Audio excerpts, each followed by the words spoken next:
there is nothing like called job security. It's just a concept.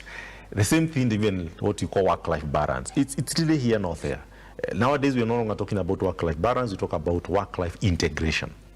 It's how you integrate all that, because you have to breathe as you reason, as you see at the same time. I mean, this, you can't say I'm switching off. It's quite a very thin line. So we talk about integration. Talk about job security. Really, I don't think there's something like that, because one, the workplace is so disrupted currently. We have what we call new competencies, new skill set demanded in the workplace. So you can't just say, I'm relying on the degree I did 10 years ago, and you still use that degree 10 years ago, that's when you graduated, and you rely on it to say, I'm still relevant today.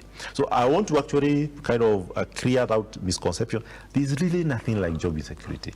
I'm in consultancy. We go through restructuring. You find a company laying off employees. And they're happening right center. During COVID, many organizations discovered the skill set they require to operate and succeed. They need actually to kind of weed out some old competencies that were required before and introduce new competencies. So the only security that we have is that for those employees who have what you call lifelong adaptive learning, meaning what you learned last year is last year. You have to keep learning every day. That's the only time you can say you have a bit of relevance, even if the workplace is being disrupted.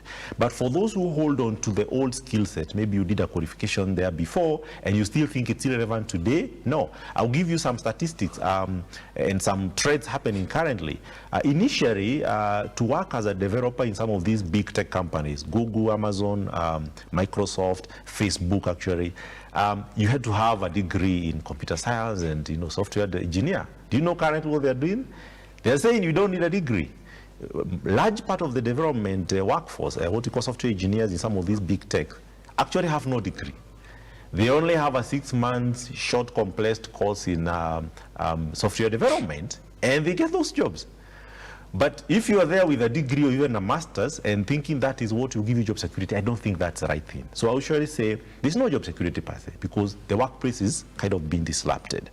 What I would encourage is that, of course, for employees, they have a role to play, meaning they keep updating themselves in terms of their skill sets so that they kind of maintain relevance.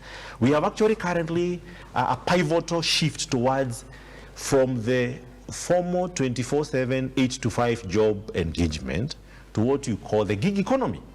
In fact, where we are moving to now, we are likely to have what you call more gig economy, where people work for few hours in a day. You come and work here for 3-4 hours. You go and work for another employer between 11 and 2, and in the afternoon you're working for a third employer. That's happening in the West, in the Western world, where I'm not tied to one employer. And we are hoping that, of course, even legally, we are going to start accommodating that. But that's what's happening currently, because you'll find you may not necessarily have to work between 8 and 5, really, in that confine of work, because you have maybe more potential that you could be serving elsewhere. So I need you for 2 hours only.